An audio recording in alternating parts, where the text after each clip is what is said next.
I found two armed HOA rangers crouched over my irrigation line at sunrise. Not inspecting it, cutting it.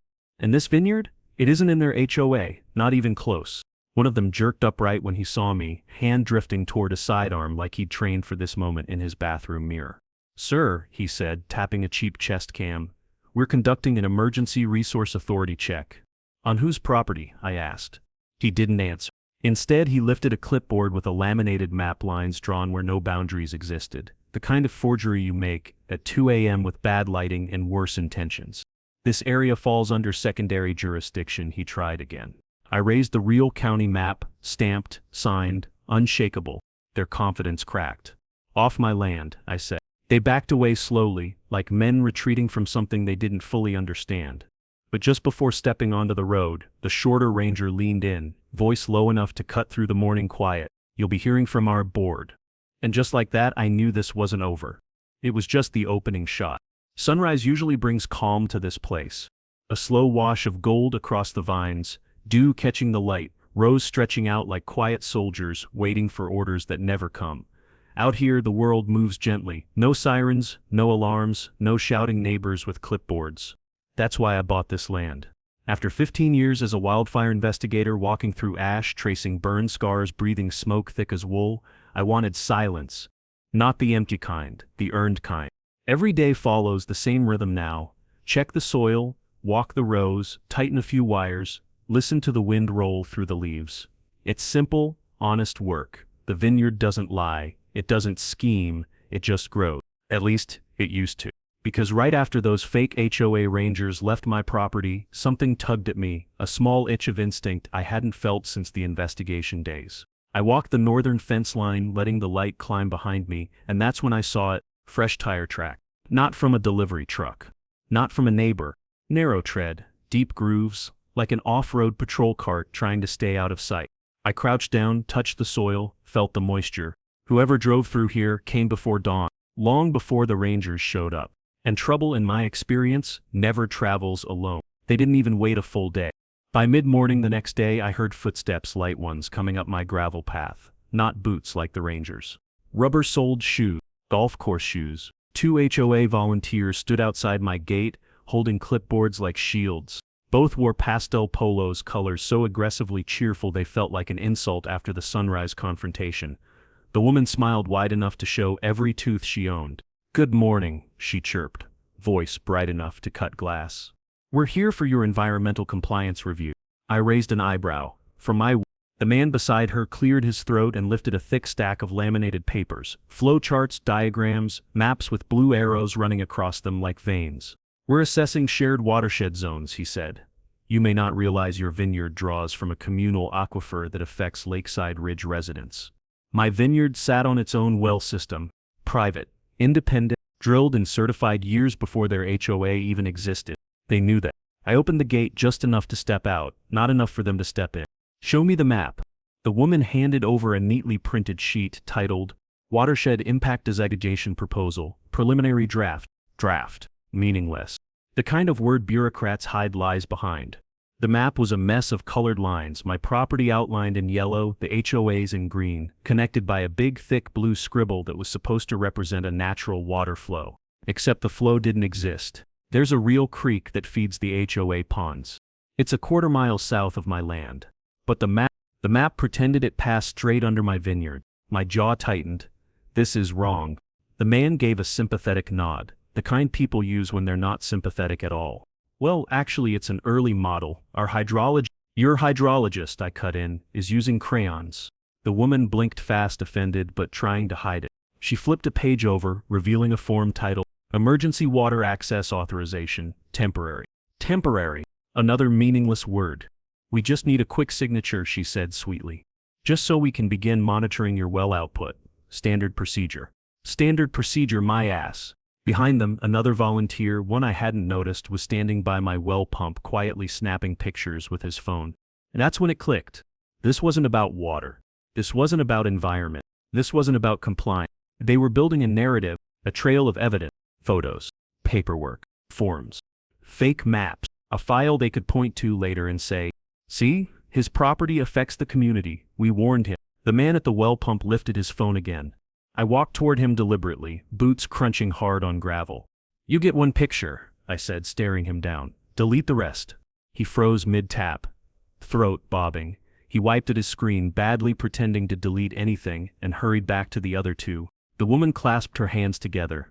"So, about that signature." "No," I said. Her smile faltered.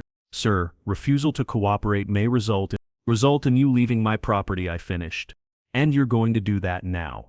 The man shifted, clearly not expecting pushback. He tried one more angle. "If your water usage becomes a risk to the HOA ecosystem." "There is no shared ecosystem," I said calmly. "You know it, I know it, and whoever forged this joke of a map knows it." All three volunteers stood there, caught between fake authority and real fear. Finally they stepped back slow, synchronized like a small retreating army that wasn't allowed to run. But as they reached the road, the man with the camera muttered just loud enough, "Council's not going to like this." Council, board, committee, different names, same threat. And the part that bothered me most wasn't their paperwork. It was the confidence. The confidence of people who thought they were backed by someone far more dangerous than pastel shirts and clipboards. The narrative had begun. Someone was authoring it.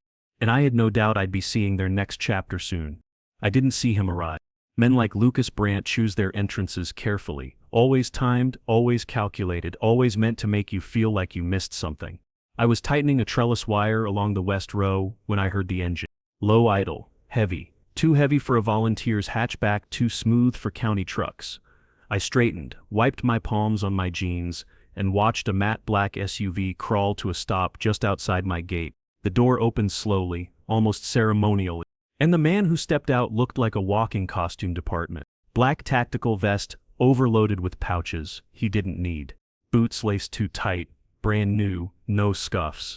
Utility belt with a holster positioned like he'd practiced it in a mirror but never stress-tested it in real life. And on his chest, a shiny metal badge that read, "Compliance Marshal, Lakeside Ridge HOA." Compliance, Marshal, HOA. 3 words that have no business being next to each other. He walked toward the fence like he was approaching a suspect in a hostage negotiation. Chin high, shoulders squared, jaw clenched. "Morning," he said, voice thick with the confidence of a man who desperately needed people to believe he had authority. I nodded. "Help you with something?" He stopped at the gate, resting one gloved hand on the top rail, a move meant to show control. His other hand hovered near his belt every few seconds, like muscle memory from a job he clearly never actually had. "Name's Lucas Brandt," he said, "Compliance Marshal for Lakeside Ridge. I'm here regarding your wildfire preparedness violations." I blinked once, slowly. "My what?" He flipped open a black folder so dramatically it belonged in a courtroom drama. Inside were satellite images of my vineyard, each stamped with red warnings. Insufficient fire break. Hazard zone, level 2. Unapproved fuel storage. All nonsense. "I didn't receive any notice," I said. "You don't receive notices for secondary wildfire jurisdiction assessments," he replied as if reciting a script. "This land borders our community. That places it under our review." There it was again. The word they loved throwing around. Secondary. Jurisdiction. Authority. The vocabulary of people who want power but don't have it. I stepped closer to the gate, close enough to see his pupils tighten behind those tinted tactical glasses. "Lucas," I said calmly, "your HOA doesn't have wildfire jurisdiction, not primary, not secondary, not imaginary." His jaw twitched, a tiny, sharp movement. Good, I'd hit the nerve. "Sir," he said, lowering his voice to a stern rumble, "your property presents a safety risk. If you don't cooperate with my inspection, I'll be forced to escalate." "Escalate to what?" I asked. "The HOA fire committee." He didn't like that, didn't like being laughed at. Steam practically rolled off him. He reached forward, gripping the gate with a little more force than necessary, metal creaking beneath his glove. "You've already refused a water compliance review," he said. "We're not going to let you endanger our residents." "My vineyard is not your jurisdiction," I said again, slower this time. He leaned in an inch closer. This was the intimidation stage, the part where a man tries to use his physical presence to rewrite reality. Unfortunately for him, I'd interviewed cartel leaders in rooms without windows. Lucas Brandt didn't even crack the top 1,000 on my intimidation list. I let the silence stretch just long enough for him to feel it. Then I stepped forward, matching his posture exactly, my hands resting casually on the gate. "You're not law enforcement," I said, quietly. "You're not trained for wildfire assessment. And you're not stepping foot on my land." For a second I thought he'd try to push the gate open. His fingers tightened. His jaw locked. But then his eyes flicked to something behind me, the rows of vines stretching wide, open, easy to get lost in. He didn't know the terrain. I did. He released the gate. "This isn't over," he muttered. He turned and walked back toward his SUV, boots hitting the ground with angry precision. Halfway there he paused, looking back over his shoulder. "We'll be back," Lucas said, "and next time it won't be a friendly review." He climbed into the SUV, slammed the door, and drove off. Dust rose behind him like smoke. I watched him go, until the road swallowed the matte black vehicle. Lucas Brandt wasn't a volunteer with a clipboard. He was a man looking for control, and men like that never show up alone. The harassment didn't start with a bang, it started with a knock, a soft one, the kind that feels apologetic before you even open the door. When I stepped onto the porch, a county sheriff's deputy stood there, hat already in his hands, eyes carrying the look of a man who hated whatever words were about to come out of his mouth. He cleared his throat gently and said, "We got a call about a possible pesticide overuse situation. Claims someone smelled a strong chemical odor drifting toward the neighborhood." I stared at him for a long moment. Behind me, the vineyard swayed in the warm afternoon breeze, peaceful as ever. "There's no chemical anything today," I said. He nodded, embarrassed, and glanced around like he already knew the call was garbage. "I figured," he said quietly. "But I still have to check." I walked him around, showed him nothing but clean rows, proper storage, and a breeze that carried nothing but dust and grape leaves. He apologized twice on his way back to the patrol car. I thought that would be the end of it. But the next morning brought another knock. Same deputy, same apologetic look. Different accusation. This time someone reported gunfire coming from my property in the early hours. He knew it wasn't true before he asked the question. I hadn't fired a gun in weeks. Still, he walked the fence line with me, making notes he knew he wouldn't need. When he left, he didn't bother hiding his frustration. "Someone's messing with you," he muttered, pulling his hat down as he got into the cruiser. By the third visit, the apologies were gone. Not because the deputy was annoyed with me, but because he was tired of being put in the middle. That call claimed I had opened flammables stored near residential boundaries, whatever that phrase meant. He didn't even bother getting out of the car, just rolled down the window and said, "I'm filing it as unfounded. But you might want to talk to whoever you pissed off." I almost laughed. I already knew who it was. The HOA wasn't just poking holes in my day. They were building a pattern, a string of concerns that would eventually paint me as a threat, a danger, an unstable landowner, one incident away from causing harm. They weren't doing this to convince the sheriff. They were doing it to convince the neighbors. And it worked. People I'd waved at for years suddenly acted different. The older couple who jogged past my driveway every morning began crossing the road when they approached my fence, like my property line had turned radioactive. The Miller kid, who used to stop and pet my dog, now tugged his mother's arm and whispered something whenever they walked by. She didn't smile anymore, just gave a tight-lipped nod and hurried along. The mailman barely made eye contact. 2 days later, I found the first flyer. It was folded neatly, tucked inside my mailbox, printed on bright, cheerful paper that looked more like a bake sale announcement than a threat. Across the top, big bold letters read, "Community Safety Alert." Underneath, a paragraph full of vague insinuations about unregistered agricultural activity, unverified chemical storage, and potential wildfire hazards originating from adjacent lands. The last line said, "Please report any unusual sights or smells immediately." They didn't name me. They didn't have to. The next flyer came the day after, then another. Soon I stopped counting. Each one said the same thing in different words. "Watch him. Report it. He's the problem." They were turning my neighbors into lookouts, spies, not because they hated me, but because fear is easier to swallow when it's wrapped in official language and slipped quietly into a mailbox. Walking through the vineyard didn't feel the same anymore. Every rustle of leaves felt observed. Every slow-moving car down the nearby road felt like someone taking pictures. I started noticing small things, curtains shifting when I stepped outside, neighbors lingering longer than they needed to near their fences, conversations going silent the second I came within earshot. The worst part wasn't the sheriff's visits, or the flyers, or even the stares. It was the silence, the quiet judgment of people who were being fed a story about me, one complaint at a time. The HOA wasn't trying to annoy me. They were trying to isolate me, to make sure when the real trouble came, I'd be standing alone. And the thing about a slow, quiet campaign like this, it spreads like ash after a wildfire, drifting into every corner, settling on everything, suffocating before you even realize you're breathing it in. One night, as I walked the property line, I saw the lights from the HOA neighborhood glowing faintly in the distance, warm windows, safe families, people who used to wave, people who now looked at me like a ticking bomb. Somewhere over that ridge, Lucas Brandt and his board were pulling strings, writing their version of who I was. Not a landowner, not a neighbor, not a man minding his own business. A threat.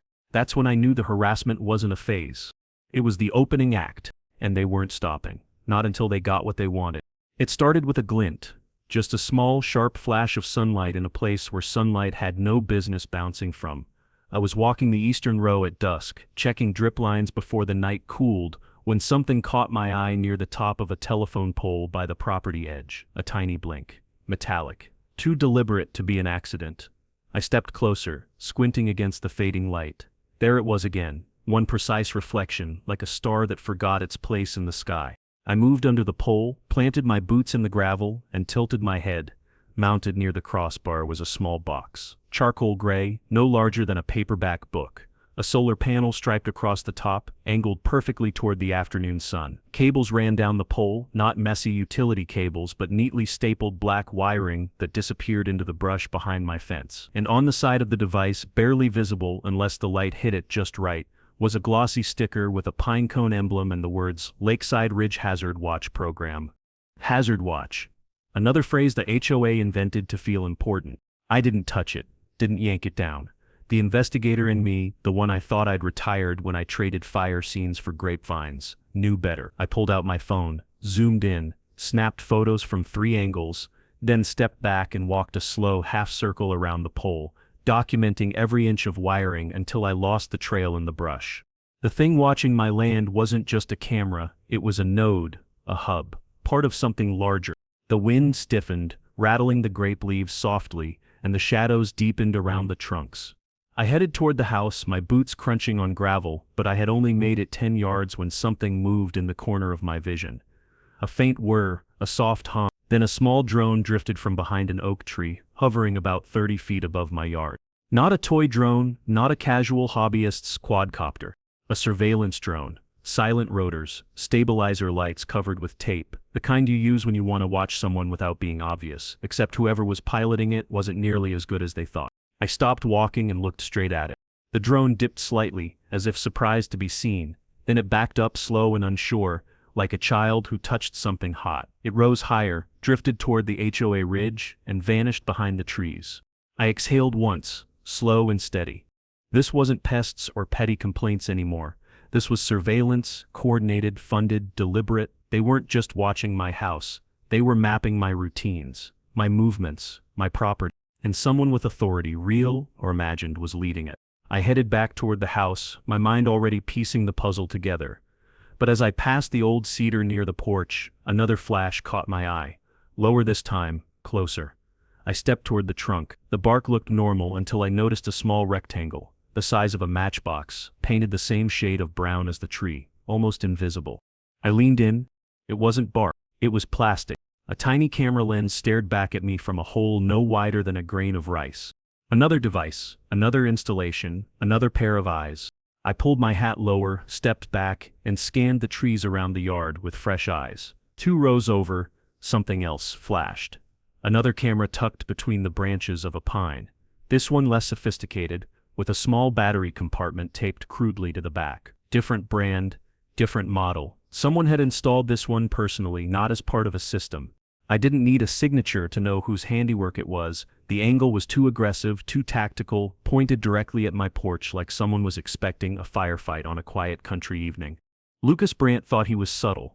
I took my time photographing each device. Serial numbers, wire routing, brand logos, positioning angles. If they were watching me, I wanted them to watch me documenting their mistakes.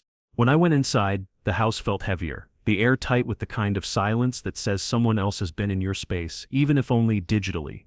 I powered up my old investigation laptop, the one with no wireless card, no auto sync, no connection to anything that could betray me. Then I logged into my home network router. Something was off. A foreign device had attempted to connect at 2:11 a.m. Another at 2:13 the next night. Another at 2:12 the night after that. Always the same time range. Always rejected after 30 seconds. Same MAC pattern, masked vendor, spoofed signature. Someone wasn't just watching me from the trees, someone was trying to push into my house. Test the door handle. Probe the locks. Finding weaknesses the way wildfire finds dry fuel, quietly, persistently, waiting for the right moment to ignite. I leaned back in my chair and listened. Not to the house, not to the vineyard, but to that old internal voice I thought I'd buried when I walked away from investigations. The voice that catalogs patterns. The voice that knows the difference between random and organized. This was organized. Too coordinated for volunteers. Too expensive for an HOA acting alone. Too precise for amateurs. Too obsessive for anyone except someone with something to gain or something to hide. My vineyard had become a stage, and someone over in Lakeside Ridge was directing the show. The strangest part was the certainty rolling over me, slow and heavy, a certainty you only feel when you've seen enough cases to recognize the shape of trouble even before it arrives. This wasn't surveillance meant to gather data. This was surveillance meant to build a case about me. They wanted a story where I wasn't the landowner minding his business, but the unstable loner on the edge of town, the hazard, the risk, the man one small incident away from being handled. And someone like Lucas, someone with a badge that meant nothing but a hunger for authority, was exactly the kind of man who would lead that charge. The vineyard creaked softly in the wind, outside. Leaves shivered across the rows like whispers.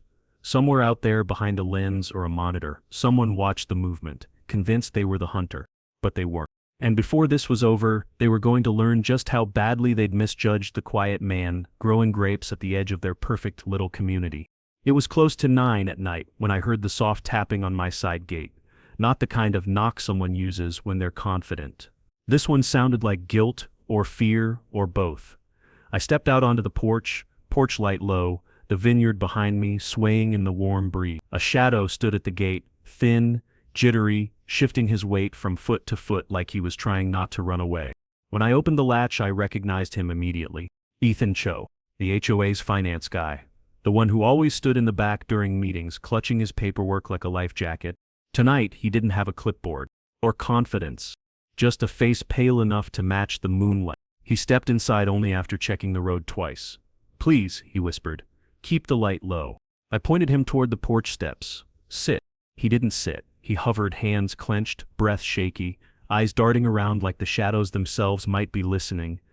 "I shouldn't be here," he said, voice barely holding itself together. "If they find out, I'm finished." "They?" I asked, though I already knew the answer. Ethan swallowed hard. "The board. Madeline. Lucas. I can't do this anymore." I stayed quiet. Silence is a tool. Silence lets the truth decide if it wants to crawl out. He finally sank onto the step, elbows on his knees, staring at the ground, like it owed him an apology. "The HOA's broke," he said, "completely. Not just low on funds, bankrupt. Every account is bleeding. Emergency reserves, infrastructure budgets, maintenance funds, all of it." I didn't react. He wasn't finished. "It's her," he added. "Madeline. She's been draining money for over a year, funneling payments through fake vendor contracts, double billing repairs that never happened. Lucas gets a cut to keep quiet and handle things. Handle. Meaning intimidate. Meaning enforce." I folded my arms. "So why come to me?" His eyes lifted fast, too fast. "Because you're the one she's planning to take land from. Your vineyard. She wants it. She's been building a file on you for months. Complaints. Photos. Reports. All of it staged." I felt a chill roll through me, slow and cold. Not fear, confirmation. Ethan reached into his jacket with trembling fingers and pulled out a small USB drive. He held it with both hands, like it was something living. "This has everything. The financial logs, transfer records, email, even the internal memos where she talks about acquiring hazard-adjacent land for community expansion. That's you." He pushed it toward me, but his hand shook so violently the metal tip clicked against the porch rail. I took it carefully, pocketed it without looking. "Lucas is her enforcer," he said. "She trusts him to deal with people who don't cooperate. He thinks he's law. She lets him believe it because he's useful." The air felt heavier. Even the crickets seemed to stop, as if they wanted to hear what came next. "She wants your well rights," he whispered. "Your southern acres. The ridgeline. She's already drafted a proposal to absorb your land into the HOA as an annex hazard buffer. If she gets enough complaints on record, if she convinces enough residents you're a danger, she'll push it through." "And you?" I asked. "What do you want out of this?" He stared at his hands. "I want to sleep again." For a moment, neither of us moved. The vineyard rustled softly behind us. A lone owl hooted somewhere over the ridge. Ethan looked like a man standing on the edge of a cliff he never intended to reach. "They think you'll break," he said, "that you'll either give in or slip up." Lucas is obsessed. He watches the feeds every night. He talks like he's preparing for some showdown. He thinks you're hiding something. "That's because I'm not playing along," I said. "Exactly." Ethan's voice dropped even lower. "And Madeline, she's terrified you'll expose the money trail. She told Lucas, make him the problem before he becomes the threat." Those were her exact words. I let that sit in the air. Heavy. Ugly? Truth always is. Ethan stood suddenly, breath sharp, wiped the sweat from his forehead. "I need to go," he whispered. "If anyone saw me here—" He didn't finish. He didn't need to. As he slipped out through the side gate, I watched him disappear into the dark steps fast, shoulders hunched. A man who finally chose honesty over survival and knew the cost of it. I closed the gate quietly behind him. For the first time since this started, the pieces aligned. The harassment, the cameras, the drone, the fake maps, the water scam, Lucas's theatrics. The board's sudden interest in my land. This wasn't chaos. This wasn't random. This was a strategy. And someone on that board, someone with power, greed and fear, had just become very aware that their plan was falling apart. I looked toward the ridge where the HOA lights flickered faintly. They wanted my land. But before this ended, they were going to wish they'd never stepped foot on it. The moment Ethan slipped into the night, the plan began forming in my head. Not out of anger, not out of pride, out of something colder. Something earned from years of watching people lie, hide, and eventually expose themselves when given the right stage. If Lucas wanted to believe I was hiding something illegal, then I would give him something he couldn't resist. Not evidence, not crime, just the suggestion of it. A hint, a whisper. An image his ego wouldn't let him ignore. The next morning, long before the sun reached the ridge, I walked into my storage shed and pulled out equipment I hadn't touched in years. Wildfire testing gear, moisture analysis kits, soil stabilizers, fire retardant dust, sealed in thick canvas bags, things that look harmless to an expert but suspicious to anyone who only knows danger from movies and YouTube videos. I laid everything on the workbench, not neatly but not carelessly either. A scene that looked real, believable, the kind of setup a paranoid man like Lucas would stare at through a camera screen and build stories around. The trick was intentional. Not too clean. Not too messy, just ambiguous enough to ignite the imagination of someone already convinced I was the problem.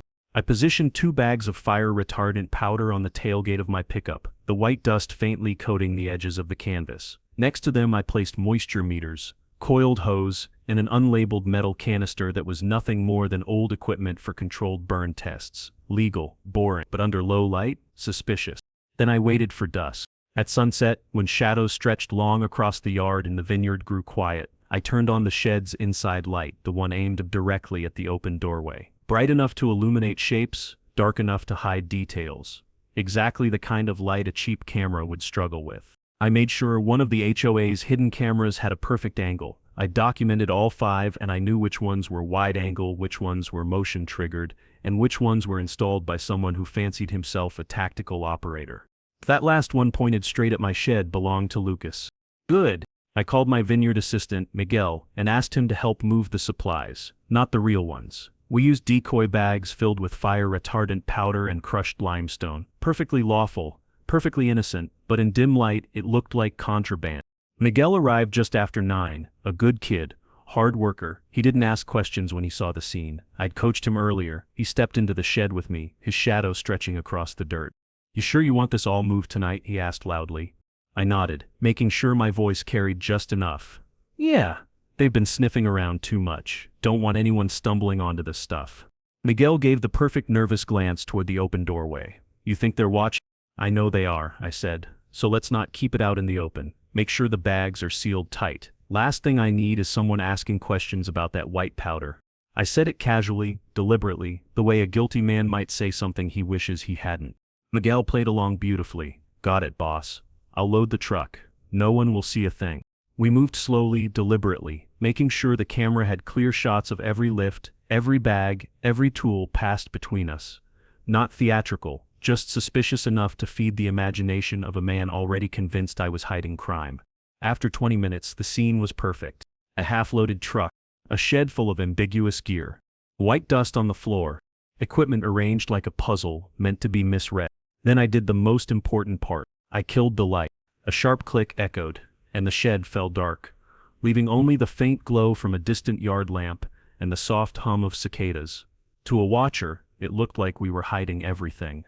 I walked toward the house with Miguel, voices low, but not too low for a drone microphone to pick up. "Make sure the rest stays locked in the shed," I said. "If they're gonna snoop, let them see only what we want them to see." Miguel nodded. "You think they'll take the bait?" "Oh," I said quietly, "Lucas will choke on it." He left shortly after, and I stayed on the porch with a mug of black coffee. I sat in my usual chair, posture relaxed, eyes drifting occasionally toward the dark silhouette of the shed. At 12:32 a.m., the first sign came, a faint blink from the edge of the property. A drone rising slowly above the trees, silent rotors, hovering, watching. It drifted toward the shed, paused, then angled down to peer through the open crack of the door. Another sign. My router logs flashed a new entry, one of those masked MAC addresses. Someone was reconnecting to the hacked camera feed. Longer this time. 6 minutes. 8. 10. I could picture him perfectly. Lucas, sitting in his garage command post, eyes wide, chest heaving with excitement, convinced he'd finally caught the big one. He wanted me to be the villain. Fine. I'd let him believe it just long enough to walk straight into the trap he never saw coming. Because the thing about a honeypot is simple. You don't use it to hide the truth. You use it to reveal who's desperate enough to believe the lie. And Lucas Brandt was about to believe it so hard he'd bury himself with his own hands. The night it all came crashing down didn't start like a war. It started like peace. The kind of peace you feel only when friends are close, food is warm, and the world seems briefly, impossibly normal. I had 12 people over for dinner beneath the arbor lights. Soft music played from the old speaker hanging by the shed. The vines rustled in slow waves as the evening breeze moved through them. Laughter rose and fell around the table. Real, easy laughter. For a moment the vineyard felt like it used to, untouched by pettiness or paranoia. Then the lights came, blue and red. Too bright, too many. Coming down the driveway like a river of lightning. Conversation stopped mid-sentence. Forks froze halfway to mouths. A hush fell over the table, thick as smoke. My guests stood slowly, chairs scraping the stone patio. Everyone instinctively backed away from the driveway as 2 SUVs, then a black tactical van rolled to a hard stop in a cloud of dust. Doors swung open before the engines even settled. And stepping out first, of course, was Lucas. Fake tactical vest, gloves too clean. Sunglasses at night, hands trembling with adrenaline he mistook for authority. He didn't even look at the guests, he looked at me like a man who finally got the moment he'd been rehearsing in the mirror for months. "Step away from the shed," he barked, pointing toward the tailgate where the honeypot scene waited in half shadow. I didn't move. I just watched. Behind him, 2 actual deputies exchanged confused looks as if they weren't fully briefed on what this circus was supposed to be. But Lucas plowed ahead, waving them forward like he was leading a federal task force. One of my neighbors whispered, "Is this legal?" It wasn't, not even close. Lucas stormed across the yard, boots pounding, voice rising. "We have probable cause. We have visual confirmation of illegal storage and distribution of controlled substances." The phrase "controlled substances" hit the air like a spark in dry brush, dramatic, loud, and completely wrong. He reached the tailgate and froze for a moment, staring at the 2 canvas bags dusted with white powder, exactly where I'd left them. His breathing grew sharp, fast, greedy. This was his victory. This was the moment he'd been clawing for. "Officers," he shouted, "stand by for evidence verification." One deputy raised a hand. "Lucas, we don't have jurisdiction here. We were told—" Lucas cut him off with a wild swipe of his arm. I said, "Stand by." My guest watched, horrified and fascinated, like witnessing a man sprint toward a cliff without realizing there's no ground on the other side. Lucas yanked a box cutter from his vest. His hand shook, so the blade jittered under the shed light. He planted one boot on the tailgate, leaned over the nearest canvas bag, and jammed the blade in with a dramatic slice. The moment the canvas tore, a geyser of fine white dust exploded into the air, straight into his face. The cloud engulfed him completely. A thick burst of fire-retardant powder billowed upward like smoke from a blown-out volcano. Lucas staggered back, coughing violently, powder coating his hair, his vest, his gloves, even the inside of his open mouth. One of the deputies choked on a laugh and had to turn away. My guests didn't. They stared in stunned silence. Then a few hands shot up to cover their mouths as giggles escaped. Lucas looked like a deranged snowman with anger issues. He stumbled, wiped his face, and smeared the white dust even deeper into his cheeks. "Don't breathe it in," he screamed hoarsely. It's fire retardant powder," I said calmly. "Perfectly legal, safe for wildfire testing, and very good at revealing who doesn't know what they're doing." A couple of my friends snorted. Someone muttered, "He looks like he lost a fight with a bakery." Lucas spun on me, eyes wild and furious behind powder-coated eyelashes.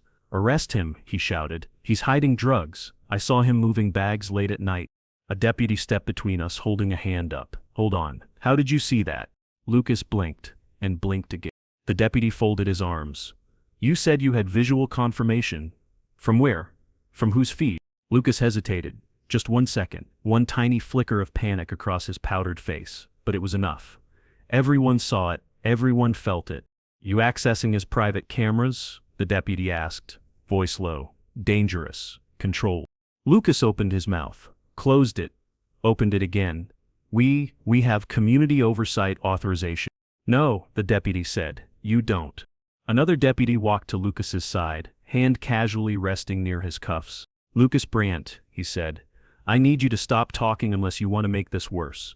Lucas's outrage finally cracked through his humiliation. "I am the compliance marshal," he roared, sending white dust flaking off his vest like snow.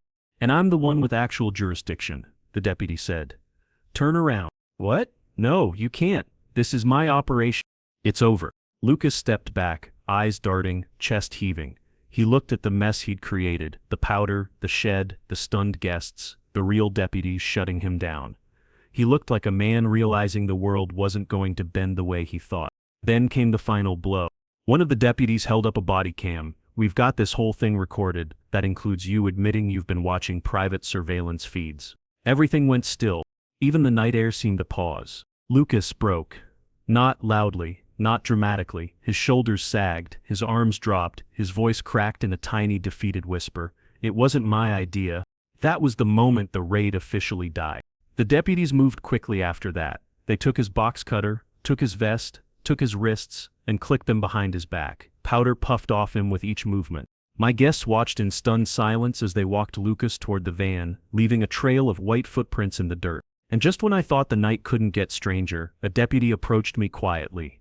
"Sir," he said, "off the record, the HOA board is panicking." Our dispatch line lit up the moment we detained him. "Something bigger is going on." Of course there was. Because Lucas wasn't the architect, he was just the hammer. And someone else had been holding the handle the entire time. The night ended with flashing lights pulling away, leaving us in the warm glow of arbor lamps again, only now the laughter was gone, replaced by a quiet, heavy understanding.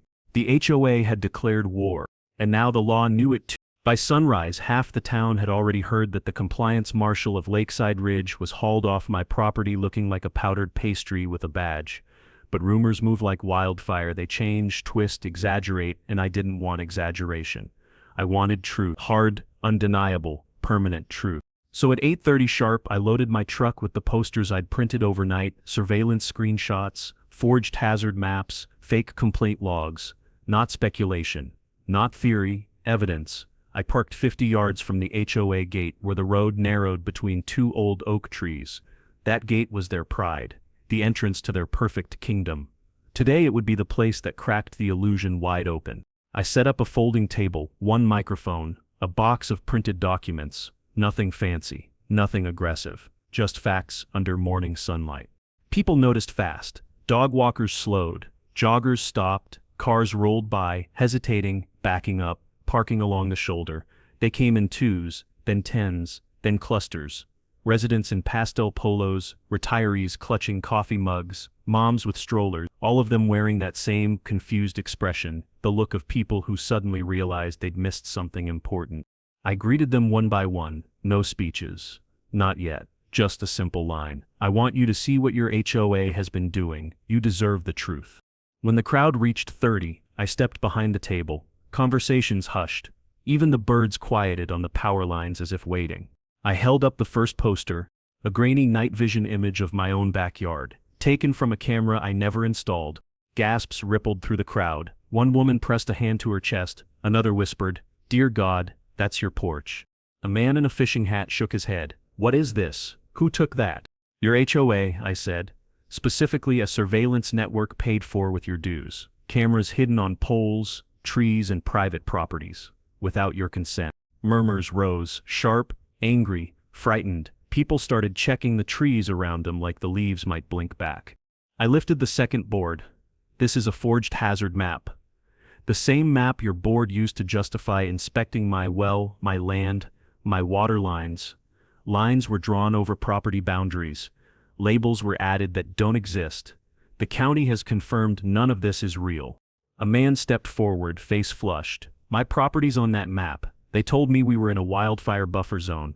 No wildfire buffer exists, I said. Not according to the county. That zone was invented to justify expanding jurisdiction. Another wave of outrage. Words like fraud, lies, and illegal cut through the noise. I placed a stack of papers on the table. Complaint records, I said, filed against me. Every single one fabricated, all signed by the same person. Madeline Graves, your HOA president. The crowd stiffened. A few looked toward the HOA office, a low white building tucked behind manicured hedges. Its blinds were closed, but shadows moved behind them like startled insects. Oh, she's watching, I said quietly. She knows why you're here. A man near the front frowned. And Lucas? Detained, I said, for illegal surveillance and unauthorized search, but he wasn't acting alone. Before I could continue, a silver sedan rolled up and a woman with a camera stepped out. Then another, then a man with a boom mic. Local news. Right on time. Mr. Hale, one reporter called. Is it true the HOA was conducting illegal monitoring of your vineyard? That's exactly what I'm showing, I answered. But it wasn't just me. They were watching you too. A wave of panic moved through the crowd, people reaching for their phones, pulling up HOA portals, message logs, past emails. I held up the last poster, the one I knew would split the dam. A screenshot of the HOA's internal planning document. In bold at the top, Phase 1, acquire Southern Ridgeland. Under it, my parcel ID number. Someone shouted, they were trying to take his land. Another yelled, what else are they taking? The atmosphere transformed. Confusion turned to betrayal. Betrayal turned to fury. A man shouted that he'd paid a special assessment last year that never resulted in anything. A woman near the back said her roof repairs were delayed 9 months. Now she understood why. Someone else said they'd seen Lucas lurking near homes at night but didn't want to seem paranoid. The noise crested like a storm until one voice cut through. We want a meeting. Without them.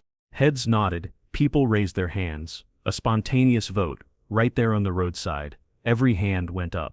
The crowd moved in a wave toward the HOA office. Slow at first, then with the determined purpose of people who finally saw the truth. A couple of the assistant board members stepped out onto the office steps trying to calm the mob with nervous smiles. It didn't work. Their eyes showed fear. The kind of fear that comes when lies run out of places to hide. Then the moment landed. The blinds of the office snapped shut. The door locked from inside. And a resident shouted, they're hiding evidence. That did it. Phones came out. Cameras flashed, reporters swarmed. The HOA, so used to controlling the narrative behind closed doors, was suddenly stripped bare under the morning sun. The revolt had begun, and I didn't have to lead it. They led themselves, because nothing unites a neighborhood faster than realizing the people they trusted were stealing from them, spying on them, and preparing to sacrifice someone else's land to cover their own tracks. This was no longer my fight. It had become theirs. The courthouse had that same smell I remembered from years ago, old varnish, floor wax, and the faint trace of nerves. People always underestimate how loud fear smells. But sitting on the wooden bench that first morning of the trial, watching the jury file in, hearing the shuffle of papers and the low murmur of attorneys, I knew one thing with absolute certainty: the HOA wasn't ready for what was coming. The bailiff called the room to order. The judge entered, a tall woman with silver hair pulled tight, eyes sharp enough to cut through excuses before they were spoken. I'd seen judges like her before. They didn't tolerate games. They didn't tolerate theatrics. They tolerated truth and nothing else. Lucas sat at the defense table looking like a man carved out of regret. Clean-shaved, suit too big around the shoulders, hands clenched so tight the knuckles were white. Madeline sat beside him, hair pinned into a trembling bun, lips pressed into a grim line that failed to hide the panic behind her eyes. She wasn't wearing her president's smile anymore. She was wearing the face of a queen whose castle had collapsed overnight. The prosecutor opened with a line that sent a cold chill through the room. This case is about power manufactured, abused, and weaponized. He walked to the jury and continued, the defendants acted not as leaders of a community but as predators stalking one. He wasn't wrong. The first witness was the sheriff's deputy who detained Lucas. His voice was calm, professional, but the moment he described Lucas slashing open a bag of white powder and inhaling half of it, a suppressed laugh rippled through the gallery. Even the judge's mouth twitched. But humor didn't diminish the truth. He laid it bare. Lucas had no warrant, no jurisdiction, no authorization. The raid was illegal, from the first step. He'd accessed private cameras. He fabricated emergency claims. He lied to the deputies, lied to dispatch, lied to the HOA members, lied to everyone including himself. Then came the surveillance evidence. The prosecutor dimmed the courtroom lights. A monitor lit up and a grainy video appeared. My porch, my shed, the vineyard under moonlight, all recorded by devices no one had consented to. The jury stiffened. These, the prosecutor said, pointing to the screen, are cameras installed secretly by the defendants using HOA funds, not for safety, not for community monitoring, but to watch a private citizen without cause, without permission, without law. He clicked a button. Another video, another angle, a family eating dinner inside their kitchen, filmed from a tree camera positioned across from their home. A gasp broke through the silence. Mrs. Hale, who lived 3 streets over, covered her mouth with her hands. That was her kitchen.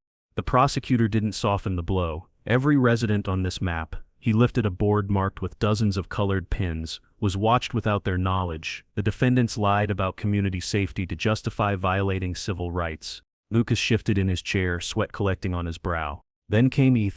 He walked to the stand like a man carrying the weight of every bad choice he'd ever made. His hands trembled when he raised them for the oath. The courtroom felt tighter when he sat down. His voice shook, but his honesty didn't. He told the whole story. How the HOA accounts were drained. How Madeline approved fake vendor payments. How Lucas received monthly enforcement stipends. How they redirected maintenance funds into their own pockets. How they covered up financial holes by fabricating hazards they blamed on my land. He held nothing back. He said, I kept quiet for months because I was afraid of them, but when they went after him, he nodded toward me. I couldn't do it anymore. Madeline's attorney objected, claimed emotional bias, but the judge overruled it before he could finish the sentence. The prosecutor showed the bank records next, transfers from the HOA Emergency Repair Fund into shell companies linked to Madeline's cousin, payments for hazard consulting routed straight to Lucas's personal checking account, equipment purchases that never arrived, vendors that didn't exist. Each piece of paper landed like a hammer on a rotten board. Then came the audio. Ethan had testified about it earlier, but hearing it, that was different. The courtroom went dead silent as the recording played. Lucas's voice, grainy but unmistakable, filled the room. We push him hard enough, he'll crack. Once he breaks, we seize the land and call it hazard mitigation. Madeline already said yes. A wave of outrage rolled through the gallery. Even the stenographer paused her typing for half a second, stunned. Then a second clip. Madeline's voice this time, smooth and dripping with calculated intent. If he resists, good, let him. A non-compliant landowner makes our case stronger. The board will vote however I tell them. The judge's face hardened like stone. The prosecutor let the silence hang for a moment, then said, this is what they did with power. This is what they did with trust. They weaponized an entire community. Madeline covered her face with her hands, shoulders shaking. Lucas stared forward like a man bracing for impact. When it was my turn to testify, I walked to the stand slowly, not because I was nervous, but because I knew the weight of what I was about to say. I told the jury everything. The waterline sabotage, the volunteers with fake paperwork, the forged hazard maps, the nuisance calls, the drone, the cameras, the raid, the powder explosion, the fear creeping through the neighborhood. A home, I said, is supposed to be a sanctuary, not a battlefield. What they did didn't just threaten my land. It scared families. It broke trust. It turned neighbors into suspects, and if we hadn't stopped them, they would have kept going until someone got hurt. The prosecutor rested his case with a simple line. Sovereignty of property is a cornerstone of freedom. These defendants tried to pry that cornerstone loose for profit and power, and they did it wearing the mask of community service. The defense tried to sell the jury a story of misinterpretation, miscommunication, overzealous management, but the evidence was too heavy, too damning, too precise. It took the jury less than 4 hours. When they returned, you could feel electricity moving through the room, sharp, buzzing, unavoidable. The judge read the verdicts one by one. On the charge of conspiracy to commit extortion, guilty. On the charge of aggravated stalking, guilty. On the charge of unauthorized surveillance, guilty. On the charge of financial fraud, guilty. On the charge of falsifying hazard documents, guilty. The list kept going. By the time she finished, Lucas's face was drained of color. Madeline's lipstick had smeared across her chin from where she'd wiped her tears away. Then came the sentencing. The judge fixed her eyes on Lucas first. Mr. Brandt, you masqueraded as law. You used intimidation as leadership. You spied on families, harassed innocent people, and waged a private war against a landowner who simply refused to bow to your fantasies. She paused. You are hereby sentenced to 26 years in federal prison. Lucas sagged so hard, the bailiff had to grab his shoulder to keep him upright. Then she turned to Madeline. Mrs. Graves, you betrayed your community. You embezzled funds, orchestrated fraud, and authorized a campaign of harassment rooted in greed, manipulation, and fear. You treated your HOA like a fiefdom. Her voice never wavered. I sentence you to 18 years in state prison and full financial restitution. Madeline collapsed into sobs so loud they echoed off the high ceiling. But the judge wasn't finished. She looked at the remaining board members sitting stiffly on the side benches. The Lakeside Ridge Homeowners Association, she said, has demonstrated such extensive corruption that it can no longer operate as a governing body. Effective immediately, this HOA is legally dissolved. An independent trustee will manage all affairs until lawful, transparent reorganization can occur. The courtroom erupted, not in chaos but applause. People hugged, cried, some cheered openly. The board members lowered their heads like soldiers walking away from a battlefield they'd already lost. As the bailiffs escorted Lucas and Madeline out, their steps stumbling, their futures shattered, I exhaled for the first time in months. The weight that had been pressing on my land, on my home, on my neighbors, it lifted. Not quietly, not gently, but completely. The HOA had burned itself to the ground. The truth had struck the match. And justice, at long last, breathed in the smoke. The vineyard was quiet again, not the tense, watchful quiet it had been for weeks, but the kind that settles over land when it finally feels safe.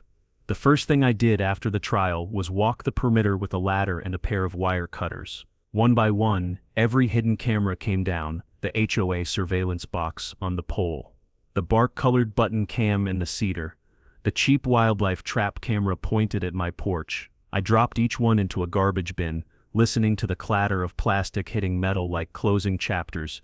When the last device fell, the vineyard exhaled. Leaves rustled, air warmed. Even the birds returned to their usual spots, hopping along the fence like nothing had happened. And maybe that was the point. Land doesn't hold grudges, it heals as soon as you let it. Neighbors began stopping by again, not to whisper, not to warn, but simply to talk. Real conversations, real faces. People who had spent months glancing over their shoulders now walked openly along the road, waving as they passed. Mrs. Hale dropped off a pie. The Peterson kids returned to riding their bikes down the hill. Fear drained from the community like water from cracked earth. Ethan visited a few days after sentencing. No clipboard, no nerves. Just a quiet man trying to rebuild what he'd helped break. The county had appointed him interim HOA president. He didn't want the role, anyone could see that. But sometimes the right people are the ones who never ask for power. He told me he'd eliminated every enforcement committee, every surveillance budget, every hazard expansion plan. Now the HOA focused on flowers, swim schedules, and neighborhood potlucks. The things it should have cared about all along. I spent one morning carving a new sign from a slab of solid oak. By the time I mounted it to the fence, the brass letters gleamed in the afternoon sun. It read, Private Vineyard. Boundary respected. No HOA authority beyond this point. Not a threat, not a challenge. Just truth, the kind that stands on its own legs. When the Harvest Festival came, the vineyard felt alive for the first time in months. Tables stretched beneath the arbor, covered in plates of roasted vegetables, smoked meats, and warm bread. Bottles of my reserve line passed from hand to hand as the sky turned gold above us. Kids ran between the rows, leaving trails of laughter behind them. Even a few former HOA members, those who had been afraid to speak before, came with timid smiles and homemade dishes. Ethan raised a glass and thanked the community for standing up when it mattered. Someone nudged me to say something, but I only lifted my wine, letting the firelight glow through the deep red liquid. This land, I said quietly, has roots deeper than trouble. it always finds its way back to peace. And so do the people who protect it. Glasses clinked, laughter rose, the kind of laughter that warms a night and settles into the memory of a place. As the festival wound down and I stood at the edge of the vines, watching lanterns sway in the soft wind, I understood something simple and certain. Land doesn't stay free by accident. You defend it. You care for it. You stand your ground when small people try to build big thrones. The vineyard breathed easy again. And so did I. The vineyard always returns to silence first. Long before people heal, before rumors die, before memories soften, the land settles. It doesn't rush. It doesn't brag. It just absorbs the past the way deep soil absorbs old rain. Quietly, patiently, completely. In the weeks after the festival, I found myself walking the rows at sunrise again, the same way I had before any of this began. The vines had thickened, the roots had pushed deeper, even the air felt different, cleaner, lighter, as if the land itself was relieved. The watching eyes were gone. Some mornings I would pause at the boundary sign, running my fingers along the carved letters, not out of pride, but gratitude. Boundaries aren't walls, they're promises, lines we draw not to keep people out, but to remind ourselves what we stand for. Neighbors wave now without hesitation. Ethan stops by sometimes just to talk. Children laugh on the road again. Peace doesn't feel fragile anymore. It feels earned. I look out across the rows that survive storms, droughts, and men who thought they could claim what they didn't understand. Vines bend with the wind, yes, but they never bow. And neither does the land that belongs to you. Because some roots grow deep enough to outlast any kind of trouble.